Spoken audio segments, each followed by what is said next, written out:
The morning air was crisp, the kind of early autumn chill that makes you pull your jacket tighter while the sun creeps over the horizon, painting the rolling hills of Willow Creek Valley in golden hues. I was out in my vineyard, pruning vines like I'd done 1,000 times before, when the sound of sirens sliced through the quiet. Red and blue lights flashed at the gate of my property, and my mother, Ellen Harper, burst out of the house, her voice sharp with disbelief. "They called the cops over grapes, Daniel. Like we're running some kind of secret operation in the dirt."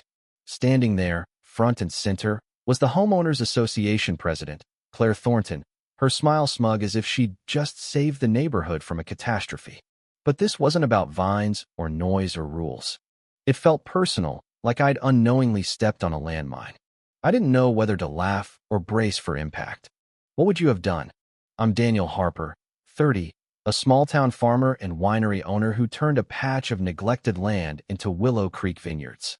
3 years of sweat and grit transformed a barren plot into rows of thriving grapevines, catching the morning light just right. My mom, Ellen, 62, lives with me on the property, sharp as ever, always keeping an eye out for trouble. That morning, September 10th, 2024, she was brewing coffee when she spotted Claire marching up our driveway like she was on a mission. "Daniel," she called, "there's a woman coming, and she doesn't look friendly." I set down my shears, a mix of curiosity and unease settling in. Claire Thornton, 54, was the picture of suburban authority polished, with a bob haircut that didn't budge and a demeanor that screamed control. She carried a tablet and a folder, moving with the precision of someone used to getting her way.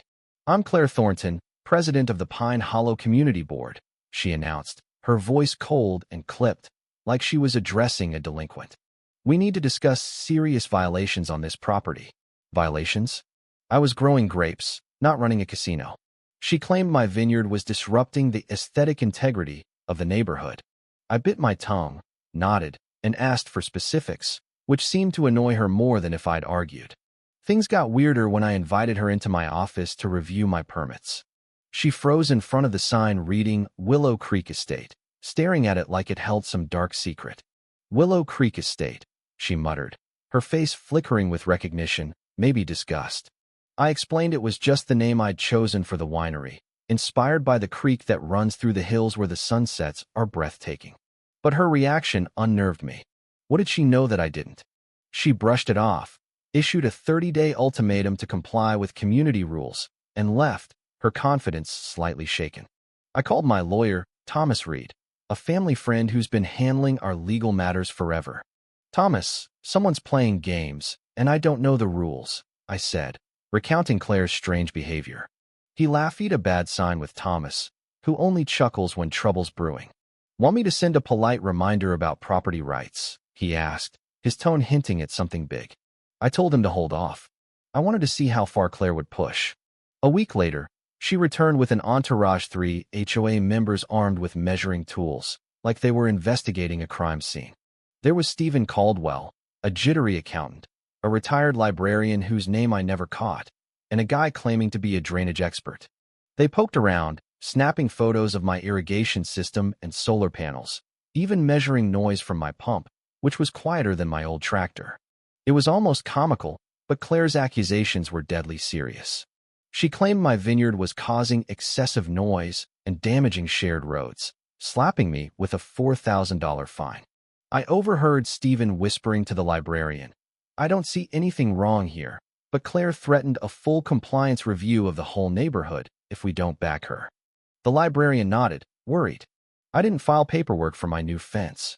She mentioned it at the last meeting. Claire wasn't just enforcing rules, she was running a racket, strong-arming neighbors into compliance with threats of costly audits. I stayed calm, but inside, I was fuming. Not just at her lies, but at how she manipulated good people. I could have ended it right there with a call to Thomas, but something told me to let her dig deeper. Maybe that was petty, but Claire seemed determined to learn a hard lesson. Thomas texted, "Ready when you are. Say the word, and this ends." I replied, "Too soon. Prep everything." That night, sipping wine from last year's harvest, I looked out at the twinkling lights of Pine Hollow below. Each light was a family caught in Claire's web, and I wasn't sure if what I was planning was justice or revenge. Instead of lawyers, I fought back with an open house. I hand-delivered invites to every neighbor, promising answers about what the HOA is really upset about. 30 families showed up that Saturday, expecting a mess but finding a pristine vineyard. Faces softened as they saw the neat rows of vines and eco-friendly setup. One woman, a regular jogger, whispered to her husband, "Claire made it sound like a junkyard." "This is beautiful." A former HOA board member, James Larson, pulled me aside. "I signed her complaint because she threatened to sue me over an unpermitted shed," he admitted. Others shared similar stories. Claire had files on every neighbor's minor violations, using them as leverage. The engineer from her inspection team was stunned by my solar system's efficiency. Claire called this an environmental hazard. It's the opposite. By the end, neighbors were asking about buying grapes and booking harvest tours, realizing the vineyard boosted their property values. 3 days later, Claire called an emergency meeting at the community center titled "Stop Illegal Commercial Activities." The room was packed with 60 people, the air thick with tension. Claire's PowerPoint was a masterclass in theatric slides accusing me of stealing community electricity and poisoning the groundwater. She showed a photo of utility lines near my property, implying I was siphoning power. It was a lie, but it scared some folks. An older woman stood up, worried about her electric bill. But James and others who'd seen the vineyard pushed back.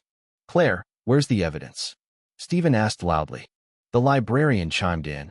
"I saw his operation. It's legitimate. Why are we being lied to?" Claire's composure cracked. She attacked their credibility, flashing a banner of signatures to prove her support. But the room was turning, and she didn't see it. The next morning, September 18th, 2024, police sirens echoed again. 2 cruisers pulled up, and 4 officers stepped out, led by Officer Sarah Bennett, a no-nonsense woman in her 40s, and Sergeant David Morales, a seasoned cop with a skeptical eye. Claire was there, waving a file, delivering a speech about how my vineyard was stealing resources from hard-working families.